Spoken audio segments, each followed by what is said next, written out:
All right, people, Chelsea away. It is here. It has arrived. It is tomorrow night at the time of recording, and I'm excited. I have put my woes of that draw against Everton last weekend behind me. I've forgotten about it. I've moved on. I've come to the senses, and I think the video I did with Steve the other day has hopefully calmed a lot of you down, that this title race, it's far from done. I'm sure plenty of you watched Arsenal versus Newcastle last night, and our Geordie brothers, the Toon, Howie man, they helped us out. They took a few points off Arsenal, and we are now 8 points behind Arsenal, and that does not sound great. That does not sound great. But if we beat Chelsea tomorrow, it's down to 5 points. And let's get into some interesting facts here, people. Arsenal are not yet to play again until after the Manchester derby. So by the time we have played Chelsea and United away, granted, very tough fixtures, we could be 2 points behind Arsenal. 2 points behind Arsenal. And who do they play next?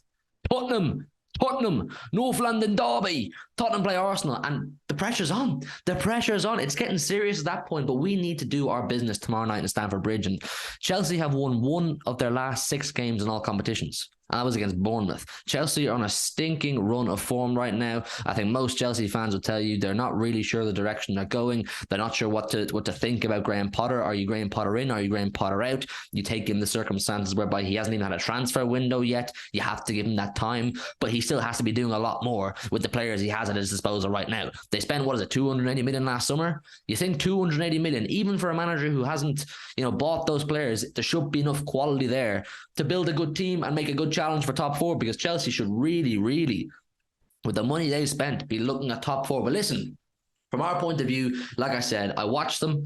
I watched their last game, and I came to the conclusion after the Nottingham Forest game that there's no other team I would like to play more right now than Chelsea Football Club. And this may come back to bite me in the arse. Should we lose or drop points to Chelsea? This could be really embarrassing, actually, should we lose or drop points to Chelsea. But I think with them in disarray right now, it is a great time to strike. We have them twice in a row, back to back. I've got the fixtures up here in front of me. Now, tomorrow night's game is the first of many very, very important games. Now, like I said, every single game in a title race is absolutely huge. You need to win every single one. And that game against Everton proved that. You can't just disregard the bottom half of the table teams and say, we'll win them anyway, and just focus on the top 6 fixtures, because it doesn't work like that. Anybody can take points off anybody in this league. We know this. Chelsea in the league away tomorrow. Chelsea in the cup on Sunday at home. Southampton away in the Carabao Cup. And then we've got United away, Spurs at home. That is some really, really tough fixturing, people. That is some really, really tough fixturing. But listen, Chelsea, like I said, they're without some key players. They're without Reece James. He's had some serious injury problems. I feel bad for that guy. You know that. I like Reece James. He's a player that I would take at City when he's at his best. But you don't know, is he going to get back to his best? Because these injury problems, as we've seen with people like Virgil van Dijk and plenty in the past, it's hard to come back the exact same and get back to your best. But he's still a young guy, so you think he will. They're without Ben Chilwell. And they're struggling creatively. Chelsea are really struggling creatively, and Reece James and Ben Chilwell are 2 of their biggest attacking outlets. So who are they looking at for goals? You've got Sterling, you've got Aubameyang, and you've got Kai Havertz, you've got Mount, you've got Pulisic. Are any of these people you look at and go, they're going to grab tomorrow's game by the bollocks and lead them to a win? Creativity, finishing ability. I'm not so sure. I think, from a City perspective, that we're going to come in tomorrow night with a vengeance. I think there needs to be a vengeance. I think we've run out of time in terms of, fixing things and trying things and experimenting things. I get that Pep wanted to do that, because when you bring in a player like Haaland, who is completely different to anything we've had for so long now, he's a focal point up top. He's a traditional number 9 in many senses of the phrase. And we haven't had that for ages, have we? We've had that false 9 system for so long. We've had to tweak, we've had to change. The 2 fullbacks bombing forward, the 3 at the back, the 4 at the back, the 1 at the back, whatever. We've tried so many different things, and now I think it's time to just go back to the basics of football. The basics of football. We need to go back to what works. I think, listen, first of all, I want to say big up Rico Lewis. It looks like the club is about to reward him with a brand new contract. You would imagine his wages would be improved massively, because he's one for the future. But the right thing to do after a player like Rico Lewis has had a sustained run of good form is to take him out. Take him out of the spotlight, take the pressure off him. Kyle Walker, trusted and tested Kyle Walker, experienced Kyle Walker, Premier League winner Kyle Walker, needs to come back into the team. He has to play tomorrow night. Likewise does João Cancelo. Why would we take both of our best fullbacks out of a team that needs to win games? I think they have to play. I think they will play. I think Pep is going to cut his losses, cut the experimenting, and go back to Kyle Walker and João Cancelo. Centre backs, the word is that everybody bar Ruben Diaz is fit, or as of today anyway, there was a late fitness test on Aymeric Laporte. I would like to see Laporte. I'd like to see a Laporte Stones. I would like to see a Stones Ake if Laporte can't play. I don't know how the fitness test has gone. You know how Pep is, people. He doesn't like to give anything away very early doors, does he? But say Laporte's not available, Stones Ake. I don't trust Akanji right now. You people, I like Akanji, and I think he's a good option. But Ake, I'd go with Ake. I trust Ake that bit more. Right foot on the right, left foot on the left.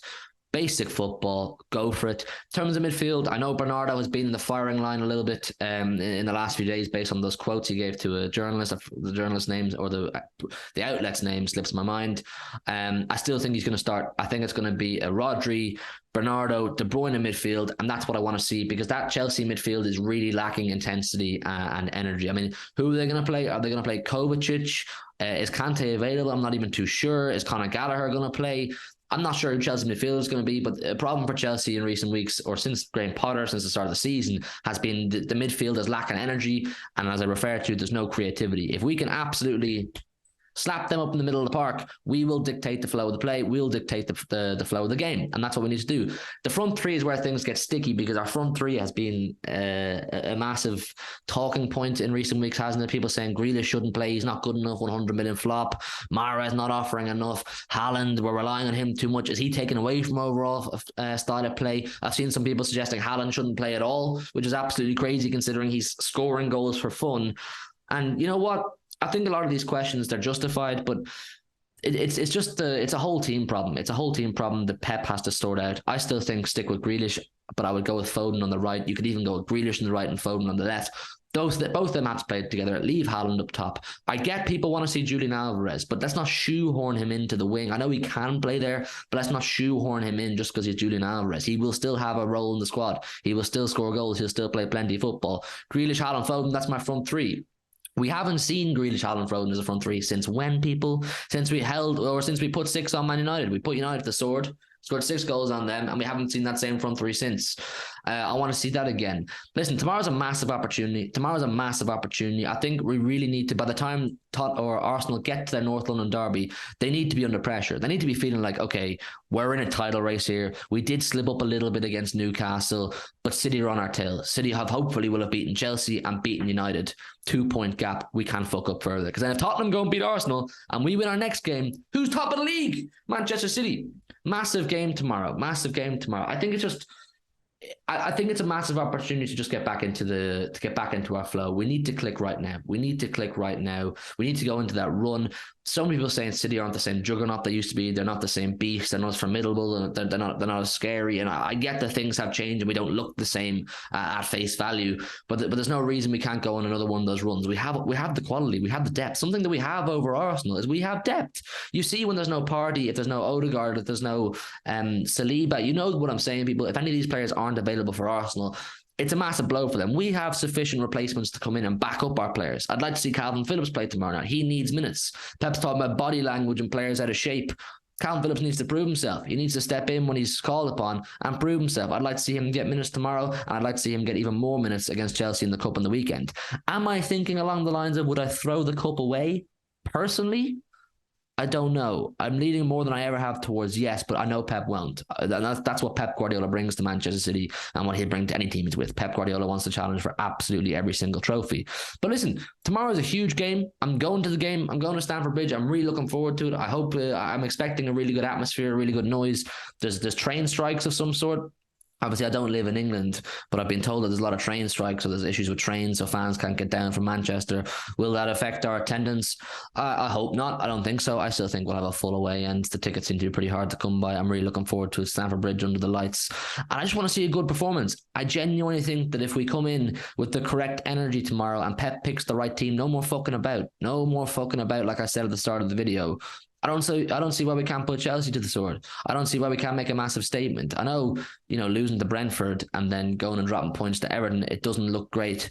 But there's no reason we can't fix that. There's no reason we can't rectify that. It's nothing we haven't done before, people. I'm not worried. I'm sure you can tell by my body language. I'm not worried. I think beat Chelsea tomorrow, beat United, and we're on to some serious things. We're on to some serious things. Listen, get down below in the comments and let me know your thoughts on Chelsea away tomorrow night. It is a huge game. I don't want to take the piss out of Chelsea too much because I know that we have had problems with them in the past, but our record on Stamford Bridge over the years has been kind of what? Would you say 50-50 or 60-40 in favour of City? Definitely in recent times we've had we've had their number at Stamford Bridge, but get down below in the comments and let me know your thoughts on this fixture. I wanted to put this preview together kind of quickly because it was either I did it now or I didn't do it at all. And I still wanted to give you my kind of summarized, very condensed thoughts on this fixture. Maybe I'll get some content after the game. I don't know about a vlog. Not really my style to do a vlog, but I might get some content, some clips of the game that we can put into a video next week or in the review show. So let me know your thoughts. Leave a like on the video if you would. We're getting very close now to 5K. We can see 5K. It's on the horizon. I'm very excited for that. So do subscribe, of course, to the channel if you're new. Hit the notification bell so you don't miss any uploads or any streams. We had a great stream the other night. Loads of people came in. And yeah, listen, hopefully we get a win. My prediction, I forgot to throw it in there, is still 3-0 City. For those of you who watched the Big Six, I said 3-0 City. I'm sticking with 3-0 City. Is it blind optimism? Is it blind arrogance? Potentially. We'll see. Will I be left with egg in my face? Potentially. We'll see. I'll see you on Friday with a review of some sort. Hopefully we're back on track. Come on, City! Listen to your heart, tell me who you wanna be. We can always start to believe. Listen to your heart, tell me that you